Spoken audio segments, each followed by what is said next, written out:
So I get to have the fun of asking the questions to this really great panel with three, I'd like to point out, really different points of view. Steve's venture capital funding, cool new ideas. Astro's running probably one of the most inventive labs, but I think, is it fair to say, managing a lot these days? Maybe still there inventing. And Christina's, she's in the lab making the future happen. Though the future is the theme, and so I want to start out by asking our panelists to look back. Now, because Back to the Future came out 30 years ago, I was going to ask them to look back 30 years, and then I realized that all of you in the audience weren't even in existence 30 years ago, and that wouldn't mean anything. So we're just going to ask you to look back maybe 10 years, and maybe I'll start with you, Steve. Name one thing that didn't happen that you were sure was going to happen 10 years ago. Oh, wow. I knew you were going to cold call me, but I still didn't prepare a thought. There's a bunch. 10 years is tough because there have been so many mistakes that I'm trying to timestamp them. So during the Just one. Oh, okay. I thought Amazon was going to be an anachronism and totally made obsolete by distributed, federated, personalized systems. I thought Netflix would fail because clearly video is going to come over the internet, not these DVDs they were mailing at the time. So these industry transitions, like a company that starts in one area but expands or pivots or grows, I just didn't see those coming.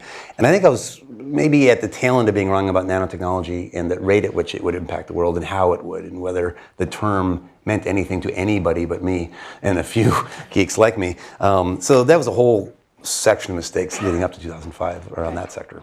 So Astro, you get the flip side. What did you predict that is happening? What'd you get right? Oh, he gets to say what's right.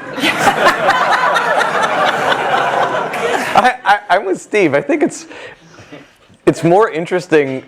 I mean, I'll answer your question. I'll pick something, but I want to start with one or two things that I totally got wrong. Fine. The one that sticks in my mind, I think of this all the time because I have this mantra at X about how almost all of my ideas are wrong, how all of your ideas are wrong, all of our ideas are wrong, almost all the time. It's how we claw through all of the piles of ideas that we have to find those gems. That's the real trick.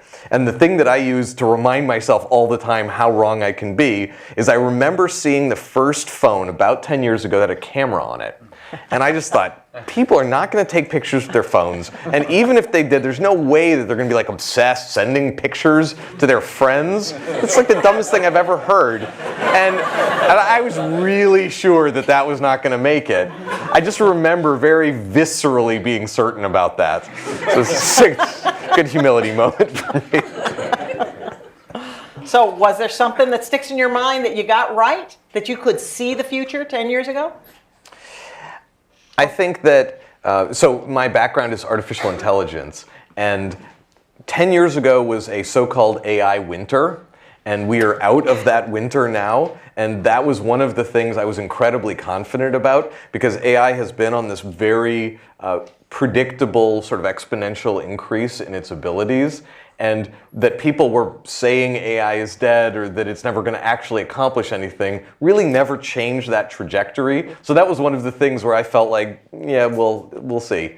And in fact, AI has continued to make really steady progress in a bunch of areas like machine translation and speech to text and computer vision and robotics and a bunch of the areas in which it's just continued to churn out benefits over the years. So I feel like I was right about that one. Okay, and Christina, something that you couldn't have even imagined, didn't think about, didn't think it was going to be right or wrong, but it's happened and is changing the world. Biggest surprise. Well, I guess I would say, let me just say two things. So something that I didn't even imagine people would want to work on beyond sort of fantasy and movies that is not necessarily here yet, but people are seriously working on is de-extinction, right? And again, it's not that we've achieved that yet, but people are inching closer to that, right? And people can kind of see this happening with different with different creatures and animals, and it just wouldn't have even entered my mind that would be something that we'd want to spend our time doing. The other thing, though, that is now here that I wouldn't have predicted or thought about is the idea of cloud laboratories within biology, right? So really now, thinking about outsourcing, our experiments and the way that we do experiments and examine things to companies where that can be more systematized would not have been something that I would have even thought, was possible, or that there was even really a market for. So now let's turn to the future. Steve, what's the coolest thing in the pipeline? Oh, what time frame? Like right now, cool or? You call it. Oh God, it's all over the place. So the high level observation would be that when I started in this business of investing startups 20 years ago, it was all in a few industries of software, semiconductors, and biotech. And we didn't do biotech at DFJ, so it was software, semiconductors, and variants, computing, photonics. It all felt the same. And today, it's like a whole variety of industries that are being transformed because of deep learning, machine learning techniques. So everything from rockets and drones and robots and satellites that used to be really bad industrial businesses, they're now becoming software-centric businesses. So in every one of those sectors, it's kind of a recurring theme of how they're doing it, using off-the-shelf hardware from cell phones, repurposed in new and interesting ways. And that's exciting. And then closer to Christina's area of focus, the whole revolution of learning going on in life sciences and how that percolates back to IT in general. Like, how do we build complex systems? How will we build these AIs of the future? I think will be informed by the way biology has done it, both as an existence proof and metaphorical inspiration for how do you iterate on an algorithm and compound intelligence over time or complexity over time. I think those are the metaphors of the future for how we do engineering. I'm going to interrupt you for 1 second. Can people hear okay? Raise your hand in the back if it's okay. Good question. It's okay. Hand is okay? Good. That's rare for me. All Good. right. Yeah. All right. Thanks. Yeah, no, because I think this morning it was tough, so thanks for the check-in. Yeah. And so I think, the field that excites me the most is biology. The technique is machine learning and deep learning across all fields. And then that leads to all kinds of interesting things, like satellites that'll observe the Earth every day, and broadband everywhere on the planet via satellite, and building new life forms that do interesting things, building organs for transplant that are not going to trigger the immune system. There's just like probably 18,000 different student projects that would have seemed like science fiction even 5 years ago. So Astro, can I ask you that question? You just did.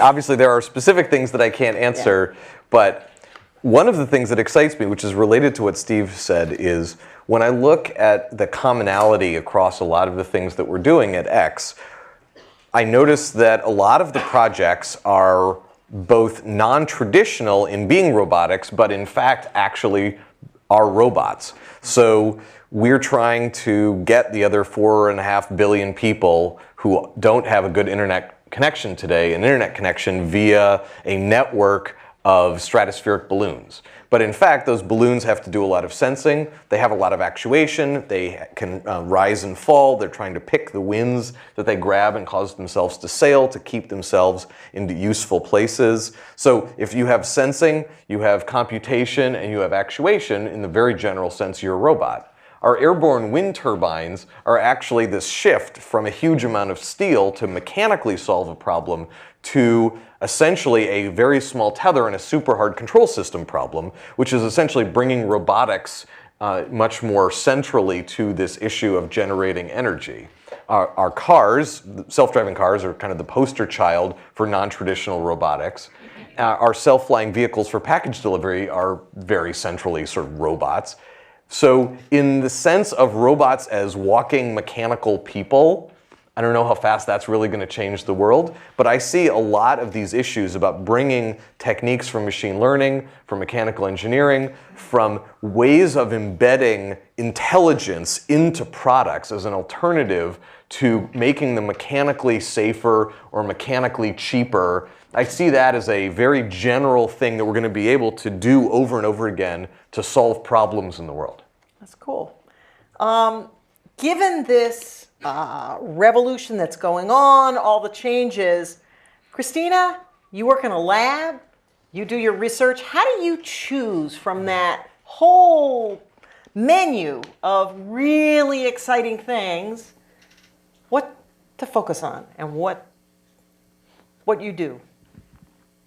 So I think the first thing for any of us is to really ask yourself, right, ourselves, what are we passionate about, right, and what do we want to be doing? Because, if you're gonna, when you think about what problems you want to work on, and what type of world you want to live in, there are many different routes to take, but you want to choose something that you're gonna want to put your whole self and your whole sort of heart, body, and mind into. So that's the first thing I think that really drives that decision. The second thing when I think about problems that I want to work on is, and especially, operating within an academic environment. I mean, or at least I think our role is to not just think, 2 to 5 years into the future. Our role is to think sort of 10, 20 years into the future. We should be doing things, right, that are going to build the foundational technologies, right, and advances that then, eventually will move on into industry. So I think we want to look, 10, 15, 20 years into the future and ask ourselves, what are the big problems we see? What type of world do we want to live in?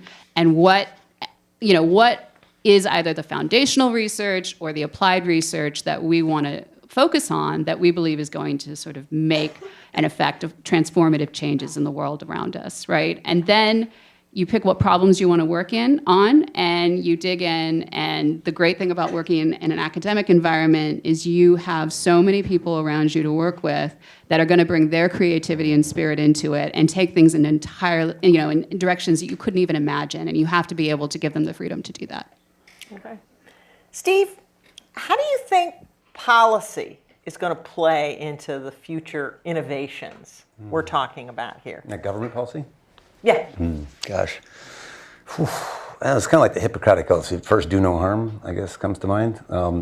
Does that mean you don't work on things? No, almost Okay, let's never. just clarify that. No. So our companies interact with policy a lot, but we rarely, if ever, bet on policy swinging our way, with possibly the exception of autonomous vehicles, where we don't know how it'll happen, but it just seems so compellingly obvious that all vehicles will be autonomous and electric in the future, and we'll marvel at the present day that we let people slaughter each other on roads. And I'm one of those high-risk category kind of people myself, and so that in planes. So we know that's the future, but in general, let's say in the energy clean tech investments that we've made, we never count on policy making the investment work, and so we generally are pretty hands off when it comes to that. Now, government can play a big role, obviously, in sponsoring projects, whether it's NASA helping SpaceX get its start, or a big loan to Tesla, obviously at a critical juncture.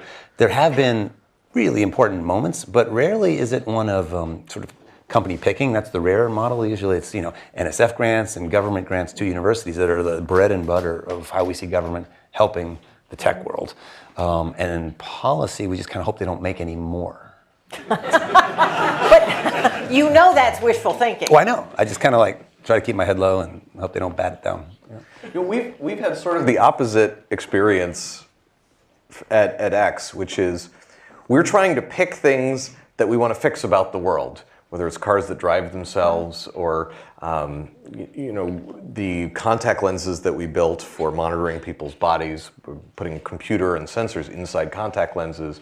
So whether it's the FAA or the FCC or the FDA or the Fish and Wildlife, we've had to talk to all of them. Fish and Wildlife? Well, for our airborne wind turbines.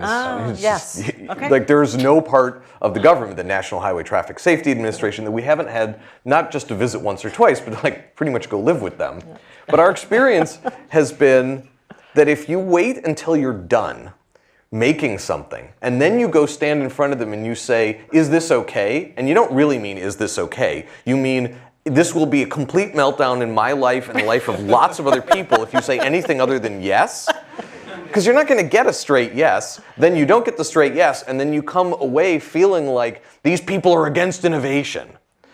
Which I don't think is fair to them, because they're trying, in an ideal world, regulators would have a membrane that prevents all the bad snake oil from getting through, but lets all of the good innovation go through really fast. But of course, you can't tell ahead of time what's the snake oil and what's the good stuff. And I think they do a pretty decent job. Our experience has been, if you go to them several years before you're done, and you say, this is what we're working on. What do you think? Here's the goal that we have. This is actually the problem that we're trying to solve. And we're not hung up about our solution because it's not done. We're actually really hung up about solving this problem in the world. And the regulators universally are excited about the fact that we're trying to solve problems for people. And then they can engage with us in a creative process of saying, great, how do we help you to get these things done so it can be safe for everybody and you still don't feel like you're being stymied by us. So I think it depends how you go about it. I agree, we would never bet on the regulations changing, but then again, we almost always bet that regulators can work with us to change in ways that are going to be necessary in order for the world to be a better place. I love the optimism of that answer. Having spent quite a few years going back and forth with Washington, I can't quite be that optimistic, but I'm going to subscribe. I'm going to subscribe because it's the right way to do it. No, absolutely. So I'm going to switch the topic now because this room is filled with students. And I'm anticipating that you three might have different views on this, but I'd kind of like your thoughts on how do we educate the engineer of the 21st century? What's the view of a broad education versus, should we just become Stanford Tech? I mean, 30%, 36% of our students are graduating in engineering. Why not all of them? And what do you think is important about what one learns in college and carries forward from it? And so maybe I'm going to give it over to Christina for the first try on that one as the educator who's actually in the classroom teaching, and then I'll go to Steve and Astro. First and foremost, and especially if we're talking about engineers, I think, and I know a number of my colleagues also believe, because we have a lot of conversations about this, that one of the most important things we want to teach our students is how to choose what to work on, right? Because you are going to go on and continue to learn, right, and continue to add to your knowledge, but being able to kind of make decisions about this is something that is, something good for me to invest my time in, this is something that is not, these are the implications of this particular technology that I might develop, here's the ethical implications, here's societal implications, here's implications in terms of access, and how will that affect the world around me. Those are really important things to learn, right? And where to spend your time on. So we try to structure a lot of our classes to bring those elements in, right? That's the first thing. Second thing, I actually do think it's important for students, especially now, right, to be able to work in teams, interdisciplinary teams, right, and leverage each other's expertise, and also be really good and effective at communicating with each other, and handing off tasks and being able to pass off knowledge in that way. So that's another thing that we try to bring into our classes. And the third thing that I will say, which is just sort of very broad and general, and this came up in an earlier discussion we were having today, is I think many people would agree, and I might be biased in this, but many people would agree that that there really is sort of a revolution happening within the field of biology, right? Especially with sort of advances that we see in genetics, genomics, the way that we treat DNA as information.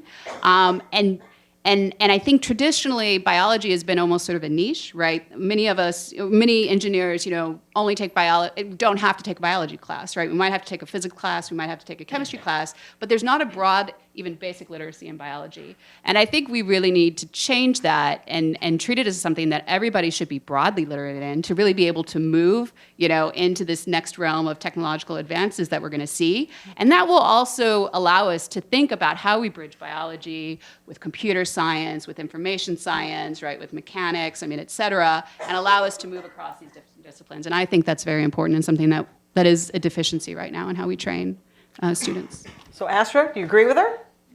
I think that's exactly the right set of stuff that we look for. How great are they at communicating? How great are they at learning? How practiced are they at working in groups? So that's the stuff that we should be training people to do. I'm actually not a huge believer that you have to pick what it is you're going to be an expert at now, study that really hard, and then go out and shop that expertise for the rest of your life. The bad news is that the stuff that you're learning now is going to be fairly irrelevant in 10 years. Seriously, just get prepared for that. It is going to be irrelevant. Yeah, remember that when you're doing your homework sets tonight. Right. No, but the good news is that the skill of learning things quickly, figuring out how to understand first principles and be able to reconstruct your knowledge even after you forget 90% of it later, those skills are critical for the rest of your life. And picking up those through those homework sets matters actually way more than the actual knowledge that you're taking in. I just had someone sit down with me who used to be a tank battalion commander. His first job after being a tank battalion commander was to come to X and he was doing field ops for Project Loon, the stratospheric balloon project. Now, a few years later, he is literally designing the balloons. He had no background in any of that before, but he's fantastic at it. And he was saying, well, maybe it's getting time to like hand that over. My team is really developed, and I'd like to kind of go back to the early stages and do some more stuff. And I said, why don't you just join another field ops team? That worked for you the first time. Just go get some mud on your boots, jump into a team, even though you're really expert at these things now, they won't know it, and you're probably going to develop a new set of expertise that has nothing to do with balloon design by the time you're done. So don't get wound up about it. Just take that quick step back and you'll rocket forward again. And I think the same is true for everyone in this room, that if you plan for static stability, you're going to be really frustrated. But if you can build the skills of dynamic stability, it's going to be awesome. Yeah. Steve? I want to amplify that and totally agree. A framework for what Astro's saying is if you believe, and I think you should if you're close to science and engineering, that we're in an era of ever-accelerating technological change. You can think of Moore's Law as one epitome of that. Then a corollary is the lifespan of any given idea, company, technology, product, you name it, is going to become more and more ephemeral. And so your career, your life of lifelong learning becomes all the more imperative, right? That process learning, how can I learn? How can I engineer better? How can I pivot to something new from what I've done are critical skills. So translating to what that means here today, think about methodologies of like that. You have the scientific method. You have methodology of traditional engineering. You have these unusual things like deep learning and machine learning that are closer to an evolutionary algorithm. And learning more about that in biology and how it infuses all fields would be important. So if I could take what Christina said, I'd say everyone here, no matter what you're studying, to learn a little bit about biological systems and how they work, and a little bit about computer science, will be almost like the connective tissue between almost anything you want to do in your life, because I think those are the metaphors, the frameworks that will apply to almost everything. And then you might think, in terms of what you prioritize, what do you uniquely bring to the table? What quirky background, and either academically or what have you, can you combine in ways to have insights about solutions to problems or areas of the world to focus on that everyone else in the room isn't also doing? Because it's those interdisciplinary pairings of ideas, I think, where true meaningful breakthroughs come through. And that's, frankly, I think where you learn. I think that's where a lot of excitement comes from, and that's what pushes the world forward. Can I just Please, give two super quick examples that just made me think? The sort of COO for Google X, whose name is Tom, who has a lot of the central teams under him. These are people like strategic sourcing. These are people who go negotiate with our supply chain and say, hey, we'll give you $1 million if you'll like make this totally weird thing that you've actually never made before, and then maybe if we need it, we'll get thousands of them from you. That person, his background is not finance. He didn't work at McKinsey. He was first in his class in computer science at Oxford. And the person who was running, we have the very wide part of our funnel, which is called rapid eval team, rapid evaluation team, which is all these sort of technical polymaths. When they graduate something from their part of the organization, when they fail to kill it for the first couple of months, the place that it goes next, which is called the Foundry, is run by a woman named Obi. And Obi has no technical background, and yet all of the things that we're doing, she actually was running marketing for like about a third of Google before she came to X, and now she's running a bunch of teams that are doing incredibly technical things, and she is perfect for that. You don't know where you're going to end up, and I think it's these weird sort of confluences of the skills that you're picking up and the experiences you're picking up and the style that you have that will end up determining where your best niches are in life, not what your major is. One last thing. Speaking, they both said it. Practice it. It's an acquired skill. Everyone can be a good speaker. It's terrifying the first 10 times. Just do it. You'll get better. The other skill I might emphasize is respect for cognitive diversity. Some geeks like myself thought there is a optimistic, high-energy, analytical way of thinking about the world, whatever my cognitive style was, and that's clearly right, and everything on us is deviant, right? And in my first few jobs, I really had a tough time with other ways of thinking. Those people were all just weirdos. And once I started to embrace that a team of 5 people, plus or minus 2, that are very different, is going to be better than a team of 5 experts that think just like myself.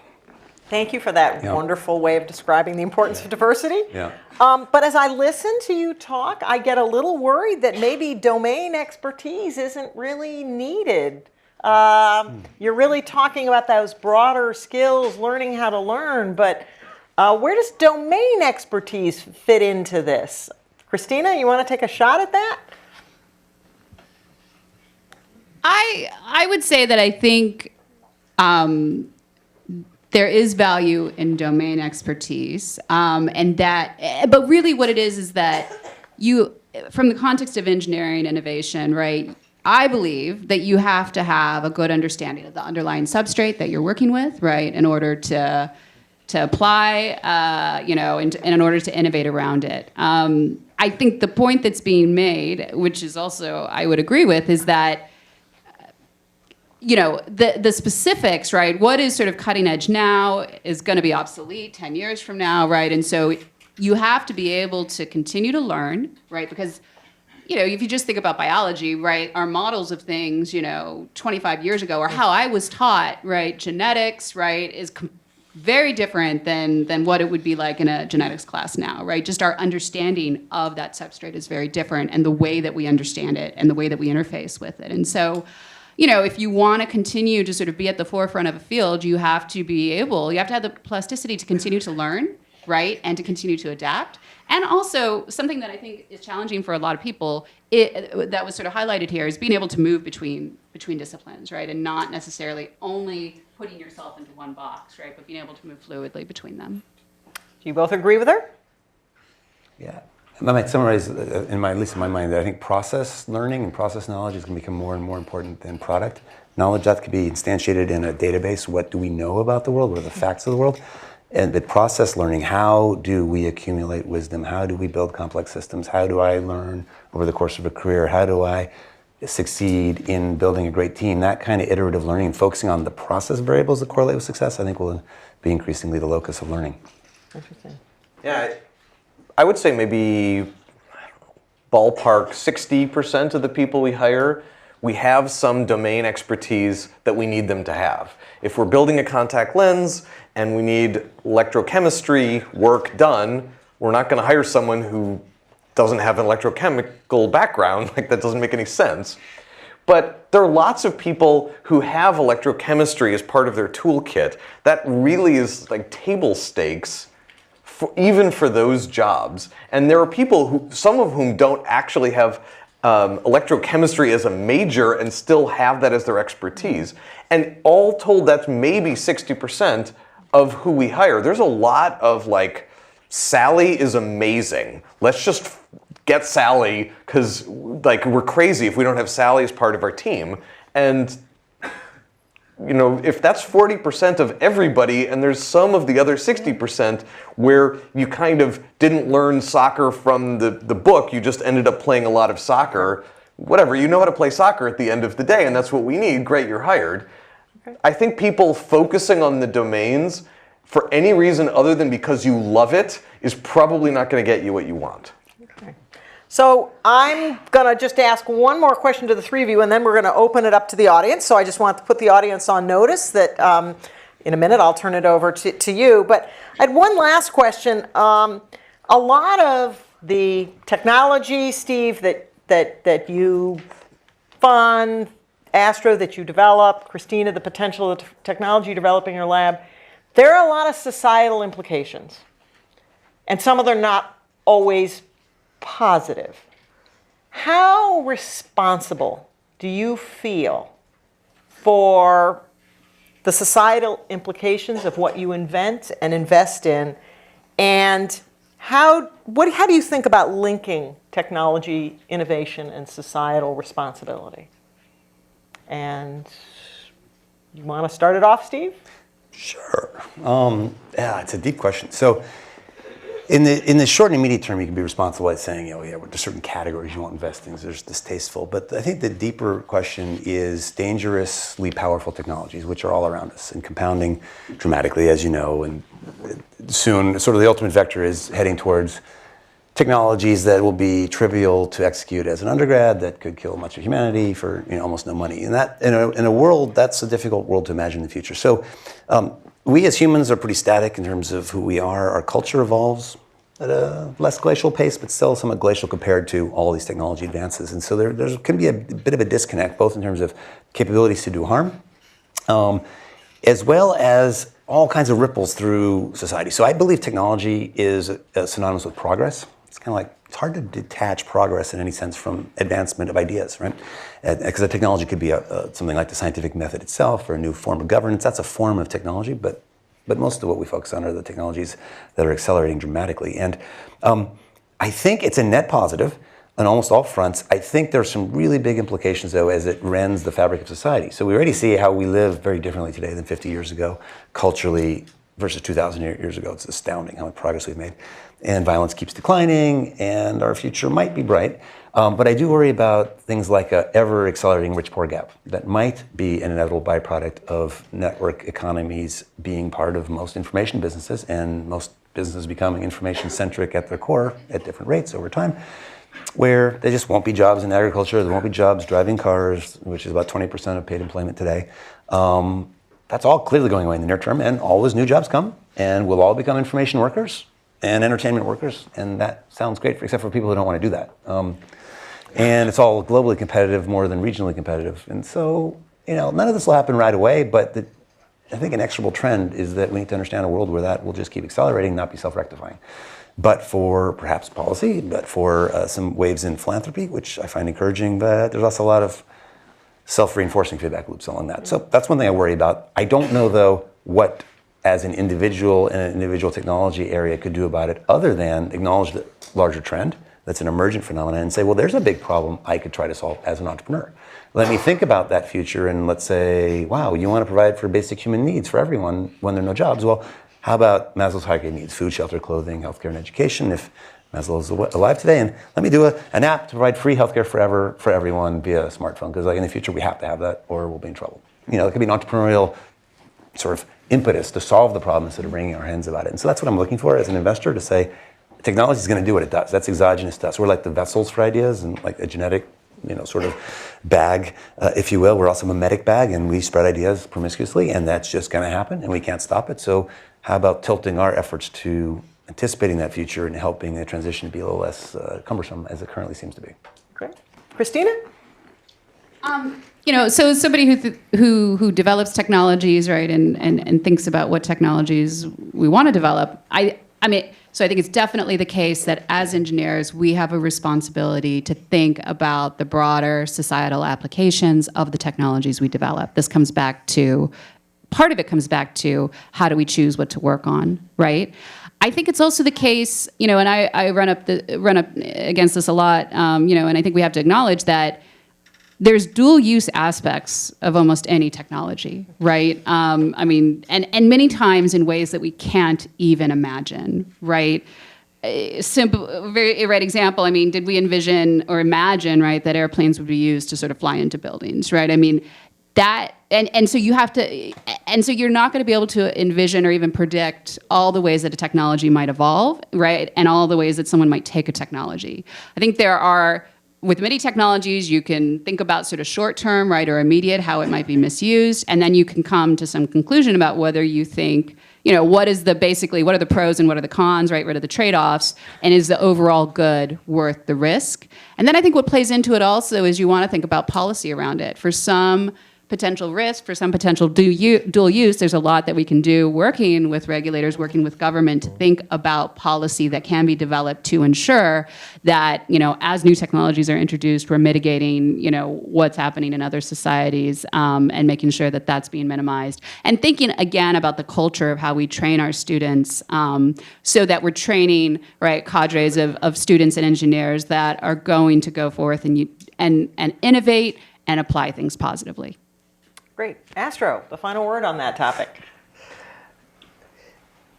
When we're working as scientists, as inventors, as entrepreneurs in any area, obviously there's a significant responsibility, but that responsibility can't be to control the outcome of society. That's not the job of any of those people. It's not necessarily anyone's job, but if it is anyone's job, it's the job of the public sector, not the private sector. Now, that doesn't waive all responsibility from those people, but it means that their participation in the process is one of transparency and education. That means participating with the public sector by saying, here's what we're working on. here's what we know about what it's likely to be in the future.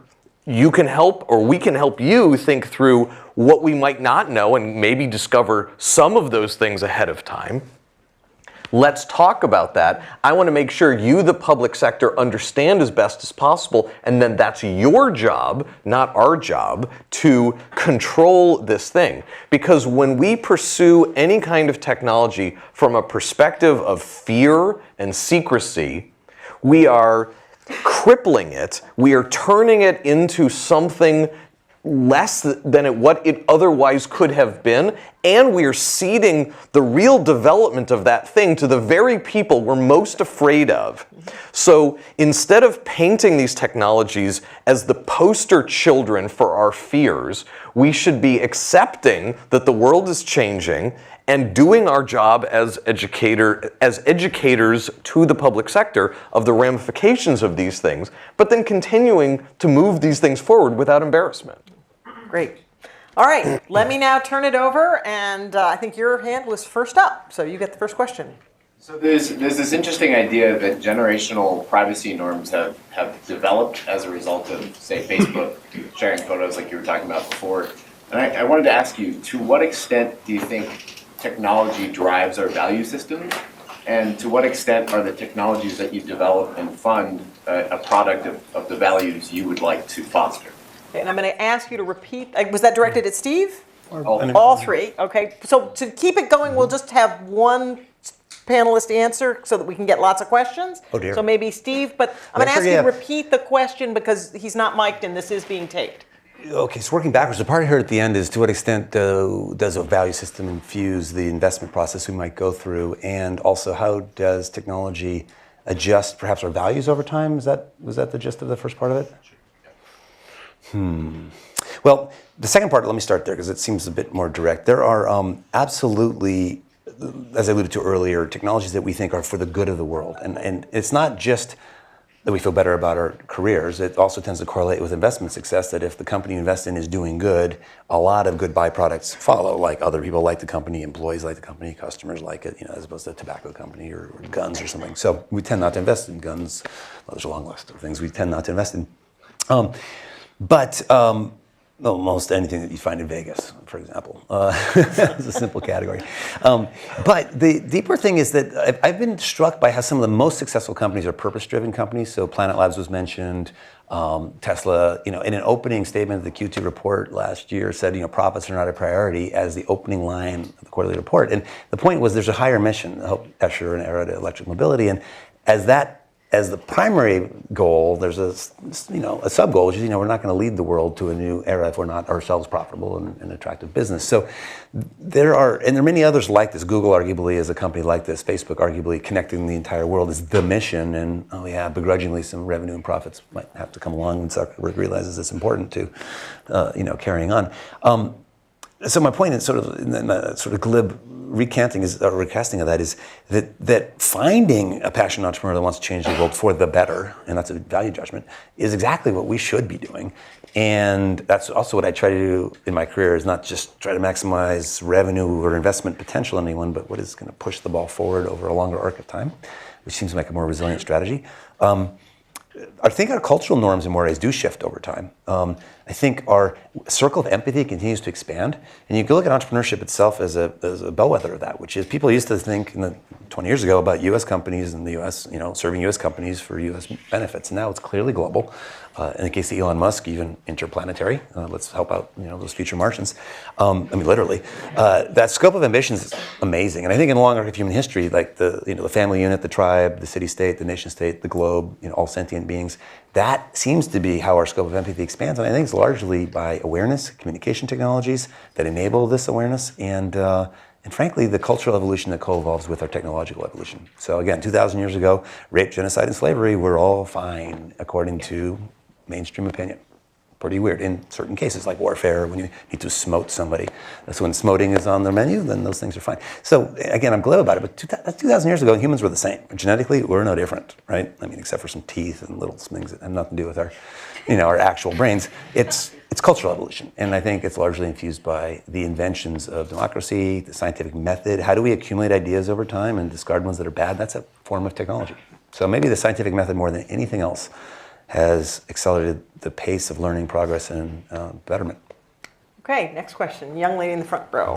So you talked a lot about how process education is becoming more and more important than maybe domain knowledge for most people. But a lot of students, when they're graduating, don't really know where to find that. So maybe end up in a job like consulting or banking or somewhere where they pitch a lot of needs, but maybe you don't get as much of that as you seem to think. If you were graduating school now or advising someone who were, where would you recommend going to get that process education? Astro, you want to take that one and repeat the question, please? I will. I mean, the question is, if we're not supposed to learn a skill like computer science, we're supposed to learn these soft, more transportable skills that we've been mentioning up here, but that's not exactly what you're taught anyway. It doesn't say that on your resume the day that you graduate. Where are you supposed to go, both to build those skills or maybe to pick them up in the first place? That's your question. The advice I give to people, independent of age, is find somewhere that you can be passionate about. Surround yourself with people who are at least as wonderful as you are, who are smarter than you, and who you're confident you can learn from. More than anything else, find a manager who can be your mentor. I don't care if they're making smelly soaps or trying to go to Mars or something in between. If you maximize for those things, where you're around amazing human beings trying to work really hard to do something good for the rest of humanity, it's all going to work out. You can't not learn around those people. You will inevitably learn the skills that you need. And if you're in a place where the mission and the types of people you're around are draining your soul, how are you going to end up learning process points like how to work in a group? You're going to try to avoid the people you're around. So I think that the things that we wish were true happen to line up with what's in your best interest in this case, which is to really be around great people. Okay, next question. Google, clearly. For example. Okay, yeah? So, Mr. Tyler, what you said about the responsibility for the private sector in terms of the societal implications of your actions, the first thing all three of you said was what you need to do is you need to figure out how to change society. That's what technology fundamentally does. So if that is your goal, to change society, aren't you a little responsible for how society changes as a result of what you do? Doesn't that put more of a pressure on you to see the impacts and deal with them as they come up? I think so. The question is, if it's our goal to change society or the world in some way, however well-intentioned our goal to change the world is, then doesn't that add some incremental responsibility to us in how the world ends up changing as a result of what we build? I think that's a totally fair question. I'll make 2 points. First of all, while I certainly wouldn't use that to dodge the responsibility. If someone is making a technology, has no idea what it's going to do in the world, and is just going to throw it out there without even a goal to make the world better in some particular way, I can't see how that's better from a moral perspective than actually seeking to make the world a better place. So if you pick something like, let's say, cars that can drive themselves, you need to work out early on whether you believe in your heart collectively that that's actually going to make the world a better place. Now, no technology, as she was pointing out, is an absolute positive. All technologies are net positives, or at least have the potential to be net positives, but none of them are absolute positives. So you have to go through the math and say, is this a reasonable thing to do? By the way, we probably throw out 30% of our ideas purely on the basis that it's a zero-sum game, that we could make money, that it's not even necessarily bad for the world, but that it's not strictly adding value to the world, it's just shifting the value from someone else to us. And even that leaves us cold, and we say, nope, not going to do that one. So we go through that process. But, for example, if, just to use self-driving cars, there are going to be people who have new jobs because cars can drive themselves. Surely there are going to be some people who don't have jobs anymore because cars can drive themselves. I'm compassionate about that, but A, I'm not sure that that justifies 1.2 million people a year dying in car accidents, that we would just maintain the status quo of those jobs. Because the fundamental problem, I believe, is that we are failing the young people of our societies around the world. We are not doing a good job of training them. And let's say in the limit we were doing an abysmal job, and it might not be much better than that, frankly, of training the young people of the world to be really ready for the future. What should we do? Stop all forward progress? Not cure any more diseases? Allow cars to be as inefficient as they still are, just to make up for the public sector not being able to educate people? That seems like the wrong solution to the problem. So I accept some responsibility, but I think the public sector and society at large has to meet technology's development halfway and take some responsibility, which it frankly does not do a great job of doing, but throws it back at the doorstep of the changes that technology causes, even when those technologies are aimed in this particular way, I think an incredibly well-intentioned way. Maybe one last question over there? Right, what you said that maybe we will have digital immortality at the latest 30 years from 50 years from now. And my question is that the end of education as you know it today? Because we can just copy paste. So can we try repeating that a little bit more slowly? And it's going towards Christina. So Ray Kurzweil said that we will have a digital immortality at the latest. Digital immortality. By Ray Kurzweil. Yeah. So at the latest 30 years from now, Right. maybe even 50 years. And my question is that the end of education as we know it? Because in 15 years we can just copy paste the skills that we get from the university, for example. Is it the end of education we know it if we can upload our consciousness to a computer? Yeah. And why do we need to stop learning then? Yeah. Why? No, wait, why would that follow? You guys can copy paste the Well, skills. but you copy paste ignorance. I mean, how do you make that progress thing happen of learning? Because for example, skill to bike or to drive or something like that. It's actually we can see. We can see from the brain how we can do it. And You don't have to. You can do everything online. You can just download. You don't need to go to school. You just read it off the computer. So it's basically why won't online education take over everything? No. No, is that what you're He saying? was saying, no, just download it in your brain like the Matrix. So like the Matrix. Have you got that one figured out? I know jujitsu. Yes, right. Like reality check. Just because Ray Kurzweil believes in transhumanism does not believe that anybody else believes in that. Right. Like, Okay. just you're not wasting your time going to school, and I would be willing to bet your grandkids are not going to be wasting their time going to school. I think it's actually an important reason why that intuition follows. When you grow a brain, a real brain, or you create an equivalently complex neural network or deep learning algorithm, the actual inner workings of it are completely inscrutable. It's only really understandable at its interfaces, having to do with the way in which those algorithms work. Same is true for evolution and the path dependence of how we get to where we are. So you can't, even though Jeff Hawkins at the end of his book on intelligence just out of nowhere says we'll cut and paste like French language skills or between these evolved artifacts, I don't think that's possible at all because we have no example around us in information networks, rich, complex information networks, where the evolved product of biological evolution, deep learning, machine learning, any of these is cut and pasteable. What is much more efficient is just grow a new one from scratch. And so you'll be learning more than ever before, just more rapidly. Okay. We are at the end of our time. I want to thank people for coming, and I especially want to thank our speakers for their very interesting insights.